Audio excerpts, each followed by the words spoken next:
प्रिय विद्यार्थियों, इस वीडियो में हम बीए पार्ट प्रथम समाजशास्त्र के द्वितीय प्रश्न पत्र भारतीय समाज के पाठ्यक्रम अर्थात सिलेबस के बारे में बात करेंगे। इससे पिछले वीडियो में हमने प्रथम प्रश्न पत्र के पाठ्यक्रम के बारे में चर्चा की और उसमें हमने बताया कि जो पैटर्न है, पैटर्न दोनों प्रश्न पत्र का एक जैसा है। जिस तरह से प्रथम प्रश्न पत्र 3 खंडों में विभाजित है, द्वितीय प्रश्न पत्र भी 3 खंडों में विभाजित होगा। द्वितीय प्रश्न पत्र भी प्रथम प्रश्न पत्र की भांति 100 अंक का होगा। प्रश्न पत्र जो आएगा वो 3 खंडों में विभाजित होते हुए आएगा, अर्थात प्रश्न पत्र को 3 खंडों में विभाजित किया गया है। पाठ्यक्रम को 5 इकाइयों में विभाजित किया गया है। जिस तरह प्रथम प्रश्न पत्र को 5 इकाइयों में विभाजित किया गया था, उसी प्रकार से द्वितीय प्रश्न पत्र को भी 5 इकाइयों में विभाजित किया गया है। प्रश्न पत्र का जो पैटर्न है, प्रथम खंड में एक प्रश्न होगा और उसके 10 उप प्रश्न होंगे, अर्थात प्रत्येक प्रश्न का उत्तर अधिकतम 20 शब्दों में दिया जाना है। प्रत्येक सही उत्तर का अधिकतम पूर्णांक 1 अंक होगा।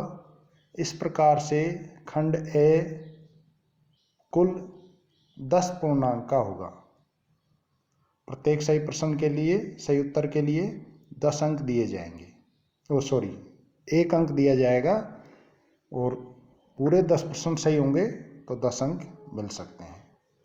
खंड बे, इस खंड में प्रत्येक इकाई से 2 प्रश्न लेते हुए कुल 10 प्रश्न होंगे। प्रत्येक इकाई में से एक प्रश्न का चयन करते हुए कुल 5 प्रश्न करने होंगे। प्रत्येक प्रश्न का उत्तर लगभग 250 शब्दों में दिया जाएगा और प्रत्येक प्रश्न का पूर्णांक 10 अंक होगा। और इस प्रकार से खंड बे कुल पूर्णांक 50 अंक, अर्थात प्रत्येक इकाई से 2 प्रश्न दिए जाएंगे। उन 2 में से कोई एक प्रश्न आपको करना है और इस तरह से 5 इकाइयों से आपको 5 प्रश्न खंड बे में करने हैं। खंड से, इस खंड में 4 प्रश्न वर्णनात्मक होंगे, या यूँ कह सकते हैं कि बड़े प्रश्न होंगे। प्रश्न के भाग भी हो सकते हैं, एक प्रश्न 2 भागों में विभाजित भी हो सकता है, जो सभी इकाइयों में से दिए जाएंगे, किंतु प्रत्येक इकाई से एक से अधिक प्रश्न नहीं होगा, अर्थात यथासंभव प्रत्येक इकाई से एक प्रश्न इसमें सम्मिलित किया जाएगा। इन 4 प्रश्नों में से विद्यार्थी को 2 प्रश्नों के उत्तर देने हैं। प्रत्येक प्रश्न के उत्तर लगभग 500 शब्दों से अधिक नहीं होने चाहिए। प्रत्येक प्रश्न का पूर्णांक 20 अंक है और इस तरह से दोनों प्रश्नों का पूर्णांक 40 अंक है, अर्थात खंड से 40 अंक का होगा। तो इस प्रकार से खंड ए 10 अंक, खंड बे 50 अंक, खंड से 40 अंक, कुल पूर्णांक 100 अंक का होगा।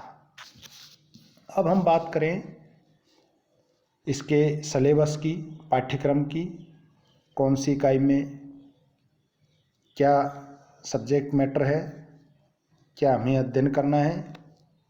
तो इकाई प्रथम में सांस्कृतिक एवं आंचलिक विविधता, ऐतिहासिक अंतः स्थापित विविधताओं के संदर्भ में भाषा, जाति, धार्मिक विश्वास एवं क्रियाएं एवं सांस्कृतिक प्रतिमा, इनका इकाई प्रथम में अध्ययन करना है। अर्थात सांस्कृतिक और आंचलिक विविधताओं को ऐतिहासिक संदर्भ में, उसकी अंतः स्थापित विविधताओं के संदर्भ में भाषा को समझना है, जाति को समझना है, धार्मिक विश्वास एवं क्रियाएं हैं, सांस्कृतिक प्रतिमान है, इन सब की विस्तृत स्टडी हमें इकाई प्रथम में करनी है। इकाई 2 में भारतीय समाज के बारे में धर्मशास्त्रीय एवं आनुभविक दृष्टिकोण, वर्ण, आश्रम, धर्म, कर्म एवं पुरुषार्थ की अवधारणाएं, आनुभविक दृष्टिकोण का महत्व, ये इकाई 2 में अध्ययन किया जाना है। अर्थात भारतीय समाज के बारे में जो धर्मशास्त्रीय दृष्टिकोण है, आनुभविक दृष्टिकोण है, उसका अध्ययन करना है और उस संदर्भ में वर्ण व्यवस्था है, आश्रम व्यवस्था है, धर्म है, कर्म है एवं पुरुषार्थ की अवधारणा है और आनुभविक दृष्टिकोण का क्या महत्व है, इनके बारे में विस्तृत अध्ययन करना है। चूँकि धर्मशास्त्रीय दृष्टिकोण से वर्ण, आश्रम, धर्म, कर्म, पुरुषार्थ इनका अमूमन नाम सुनते आए हैं, लेकिन समाजशास्त्रीय दृष्टिकोण से इनका क्या अर्थ है, क्या विशेषताएं हैं, कौन कौन से प्रकार है, इन सारी चीज़ों का विस्तृत अध्ययन हम इकाई 2 में करेंगे। इकाई 3 में भारतीय समाज की आधारभूत संस्थाओं का अध्ययन करेंगे। भारतीय समाज की आधारभूत संस्थाओं में जाति, नातेदारी, परिवार, विवाह, धर्म, जाति एवं वर्ग का अर्थ, विशेषताएं एवं परिवर्तित प्रतिमा, ये इकाई 3 का सिलेबस है। अर्थात भारतीय समाज की जो आधारभूत संस्थाएं हैं, जैसे जाति, नातेदारी, परिवार, विवाह, धर्म, जाति, वर्ग, इन सब का क्या अर्थ है, क्या विशेषताएं हैं और इनमें क्या परिवर्तन आ रहा है, तो जो परिवर्तित प्रतिमान है उसको भी हम जानने का इसमें प्रयास करेंगे। इकाई 4 में भारतीय समाज की संरचना एवं संयोजन, ग्राम, कस्बा, नगर, ग्रामीण नगरीय अनुबंध, जनजाति, कमजोर वर्ग, दलित, स्त्री एवं अल्पसंख्यक, जनसंख्या रूपरेखा एवं संबंधित विषय, ये इकाई 4 का पाठ्यक्रम है। अर्थात जो भारतीय समाज की संरचना और संयोजन है, जिसको हम ग्राम के रूप में, कस्बा के रूप में, नगर के रूप में देखते हैं, तो हम ग्राम का विस्तृत अध्ययन करेंगे।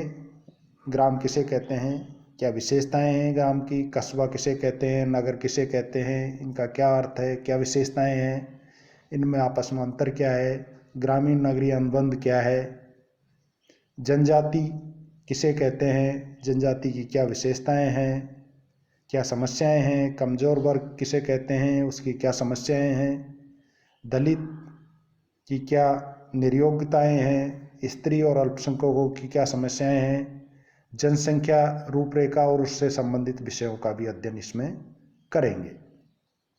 इकाई 5 में सामाजिक परिवर्तन की प्रक्रिया, संस्कृतिकरण, पश्चिमीकरण एवं नगरीकरण, भारत में नियोजित परिवर्तन एवं रूपांतरण, राष्ट्र निर्माण एवं राष्ट्रीय पहचान, ये इकाई 5 का पाठ्यक्रम है। अर्थात सामाजिक परिवर्तन की जो प्रक्रियाएं हैं, जिसको संस्कृतिकरण के रूप में, पश्चिमीकरण के रूप में और नगरीकरण के रूप में देख सकते हैं, इनका विस्तृत अध्ययन करेंगे। संस्कृतिकरण किसे कहते हैं, क्या अर्थ है, क्या विशेषताएं हैं, पश्चिमीकरण किसे कहते हैं, नगरीकरण क्या है, भारत में नियोजित परिवर्तन किस प्रकार से हो रहा है और किस प्रकार का रूपांतर देखने को मिल रहा है, राष्ट्र निर्माण और राष्ट्रीय पहचान क्या है, इन सब का विस्तृत अध्ययन इकाई 5 के अंतर्गत किया जाएगा। तो इस प्रकार से समाजशास्त्र के द्वितीय प्रश्न पत्र, जिसका नाम भारतीय समाज है और पूर्णांक 100 अंक का होगा, प्रत्येक इकाई से प्रश्न आएंगे। पूरा पाठ्यक्रम 5 इकाइयों में विभाजित है। प्रश्न पत्र का जो पैटर्न होगा वो जिस तरह से प्रथम प्रश्न पत्र का पैटर्न है उसी प्रकार से द्वितीय प्रश्न पत्र का पैटर्न होगा, अर्थात प्रश्न पत्र को 5 खंडों में विभाजित किया जाएगा। प्रथम खंड में आपको छोटे छोटे 10 प्रश्न होंगे और वो कुल पूर्णांक 10 अंक का होगा। खंड ब में प्रत्येक इकाई से 2-2 प्रश्न आएंगे, उनमें से 2 में से कोई एक प्रश्न करना अनिवार्य है और इस प्रकार से खंड ब में 5 प्रश्न करने हैं, पूर्णांक 50 अंक का होगा। खंड स में 4 प्रश्न आएंगे, 4 में से कोई 2 प्रश्न करना है, यथासंभव प्रत्येक इकाई से 1 प्रश्न आएगा। कोई प्रश्न ऐसा भी हो सकता है जो 2 खंडों में विभाजित हो सकता है, 4 खंडों में विभाजित हो सकता है। तो इस प्रकार से संपूर्ण प्रश्न पत्र है वो 100 अंक का होगा और इस प्रकार से हम द्वितीय प्रश्न पत्र के पाठ्यक्रम का अध्ययन करेंगे।